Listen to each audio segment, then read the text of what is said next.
Hello everyone, my name is Alicia Jackson, licensed professional counselor. Welcome to my channel as we are reviewing Married at First Sight, season 14, episode 7. Can't believe it's been 7 episodes already, but it has. Before we get into it, of course, please subscribe to the channel. Thank you so much and welcome to all my new subscribers. I really appreciate all your support. Be sure to like the video and join in on the conversation about how we grow and learn from relationships. And these couples definitely give us a lot of information to work with, especially this episode. So let's get into it. We are doing quick reviews. And so we have a lot to unpack, so I'm going to try to keep it as quick as possible. All right, so the first couple that we are getting into is Katina and Olajuwon. And so Olajuwon with this hinting, he is hinting about with the cookware and taking posing. Hey, let me just look at you while you're in the kitchen and acting and asking, when are you going to go grocery shopping? He said something that was really interesting, like, when I was single, I would just grab a peanut butter sandwich and just leave, and now I can't do that because I have a wife. And I'm like, I don't understand why he feels that he can't do that. I believe he definitely can still do that if he needs to, and Katina can have some freedom in it.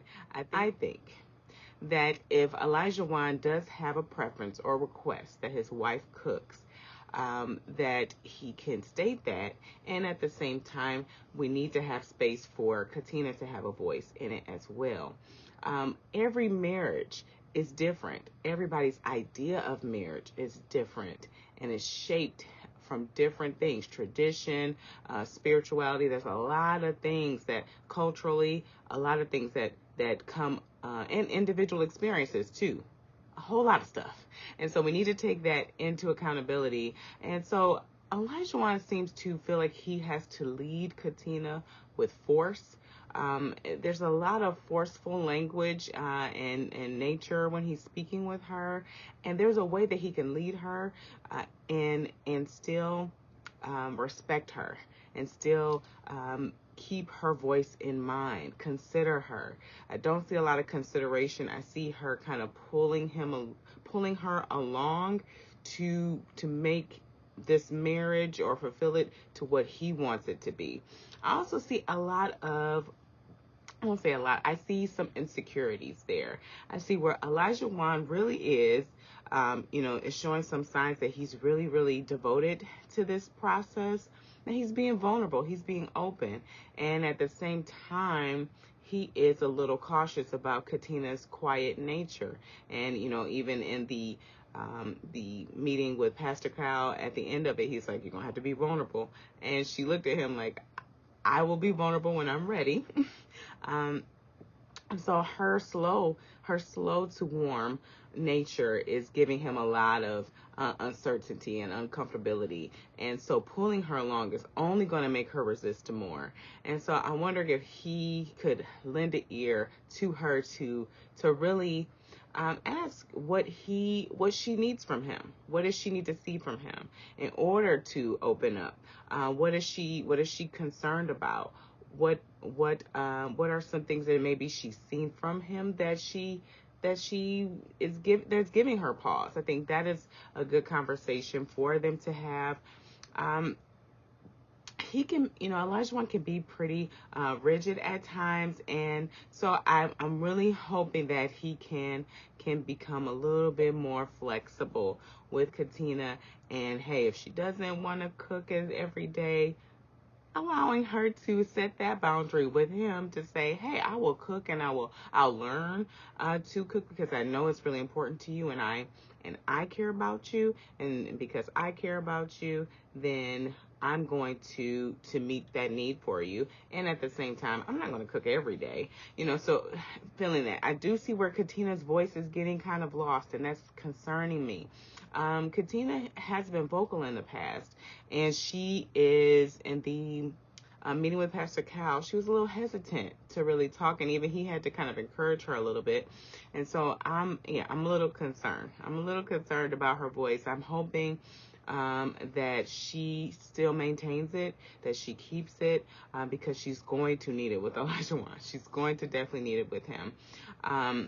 And we do learn that they have made a mutual decision. It was even confirmed in the after party with Katina saying it's a mutual decision for them not to proceed with sex at this time.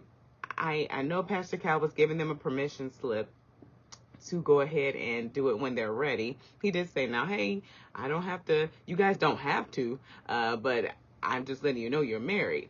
I get it.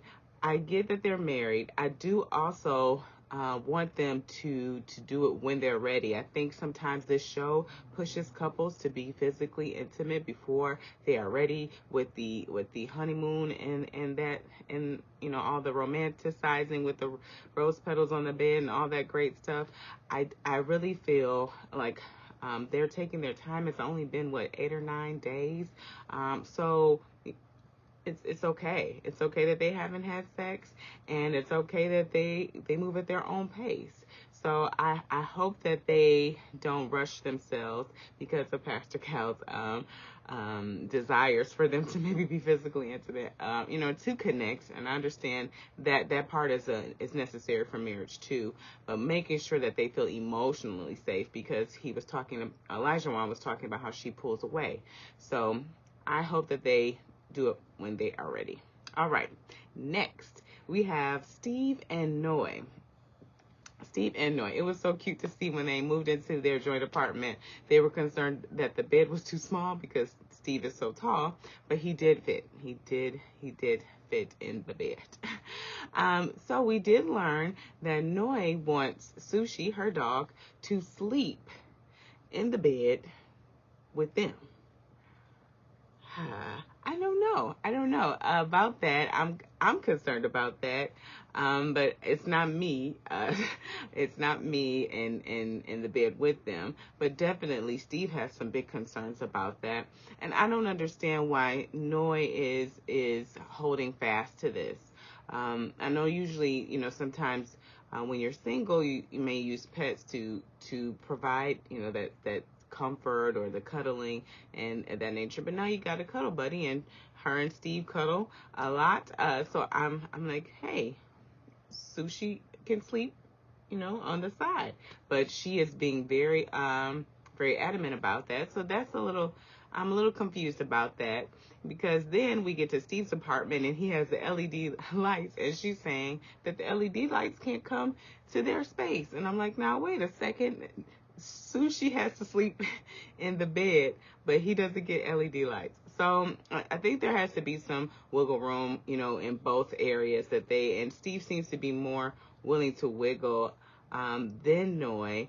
But I do want to make sure that Steve is being honest with Noi too when she asked it was a problem, because he hinted at it again when they went to her apartment, and he wasn't honest. And I guess he's like, well, we'll see.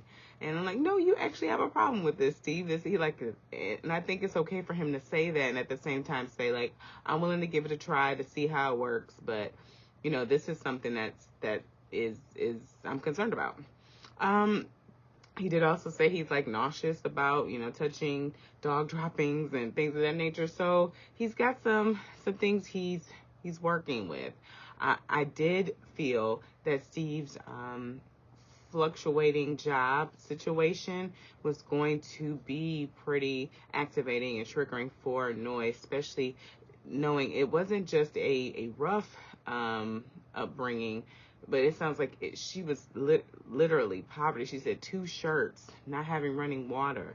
Like this is a very, very her safety was not secure, and so this will definitely be something that's not going to make her at ease at all. And Steve is saying he's considering her feelings and her experience, and at the same time thinking, would he be happy? And he doesn't know if that's a sacrifice he would make. And I don't know. I don't feel that everyone has to work a 9 to 5. Definitely not. and at the same time, maybe there's something he can do to let Noi know, or to prove to Noi that even with his unconventional work that he'll be able to provide. And at the same time, I really feel like she is looking for someone to work a traditional 9-to-5 job, especially with children. And we learned that Noi has a specific idea of what a perfect family is. 3 children, and it seems like at the end of the conversation with Pastor Cal that she was considering, that maybe there could be some wiggle room with this, but she's still pretty set on this. So there's a lot of things that both of them are kind of rooted and parked in, that in opposite directions. That is my concern. I'm hoping to see them kind of move closer to each other and bend some, but we shall see. Next, we have Jasmina and Michael. Now, so many things. As initially, Jasmina did not want to move in the apartment with Michael, and he denied that he had lived with a woman before. We come to find out that he has 2 women roommates that he's living with currently, and that Jasmina was being dishonest about the reason why she didn't move in with Michael that day. She needed a moment to reset, which is not what she told him. And so both of them are being dishonest with each other. I'm wondering what's the bigger issue. That's what I was hoping for Pastor Cal to get to. Yes, they do need to work on their communication skills. I think the thing that is getting in the way of their communication skills is some insecurities and protection.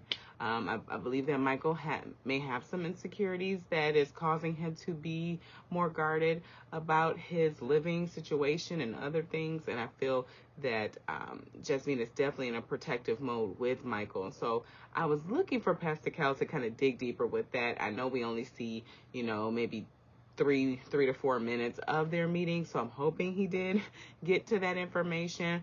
But he did give some tools about how to handle conflict.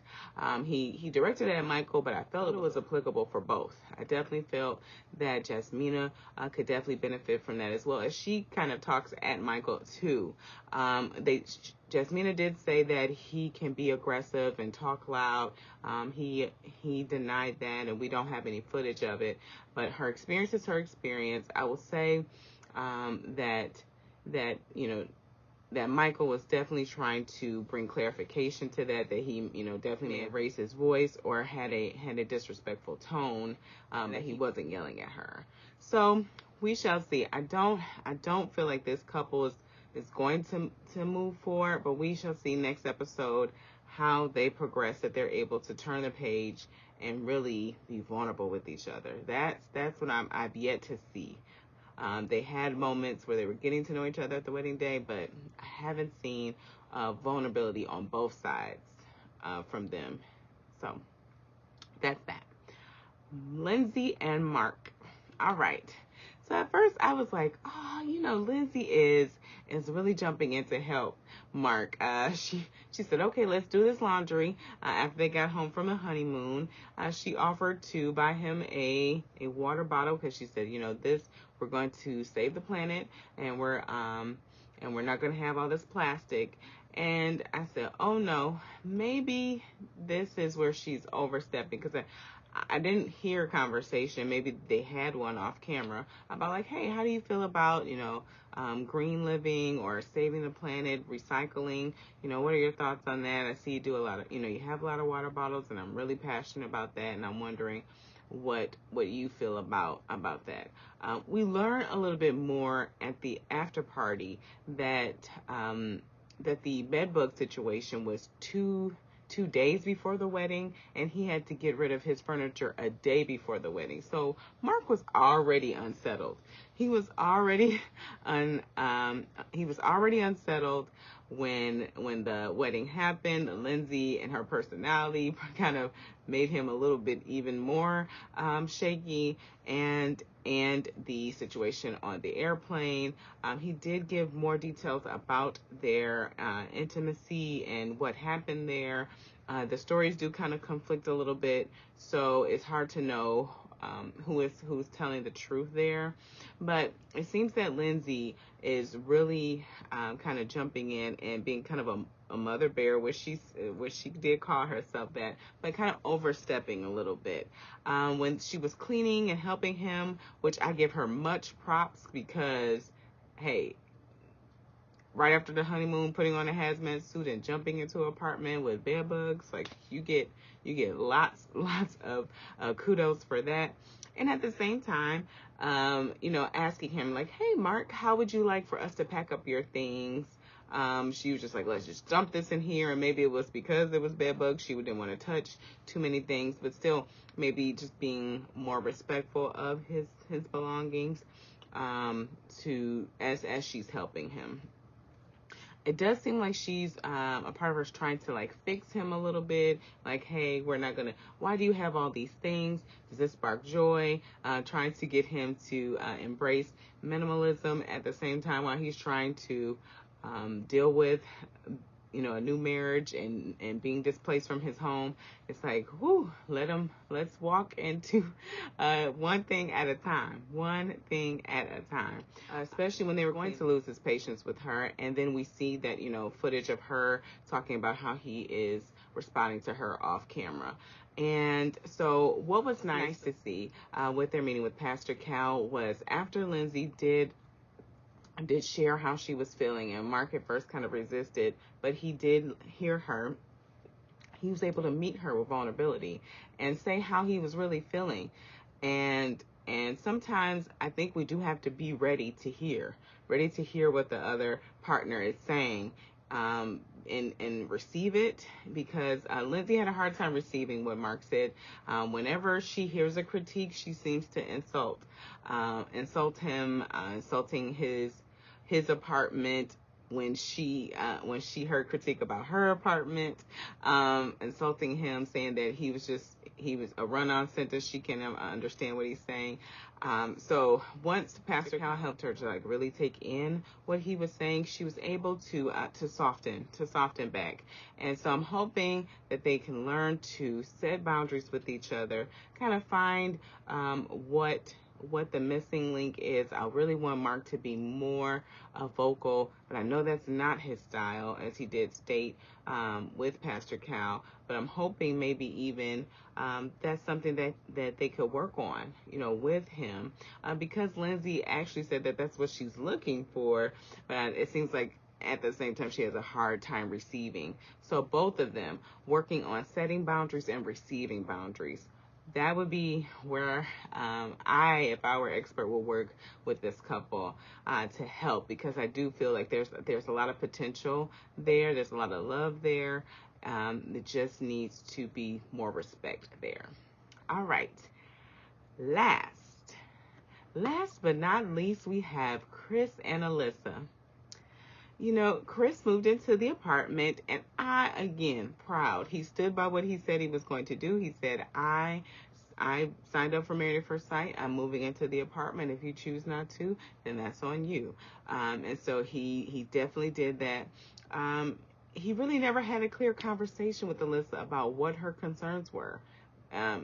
We hear again that they don't have phone numbers, right? And so how can they even really get to a place of understanding when they're talking to each other's family? When Chris was talking to his friend, Alyssa's talking to her mom, we learn more that Alyssa was really jumping to a lot of conclusions about him. And Mom, I was really hoping for her to hold her accountable, but she really was kind of treading like light waters with her.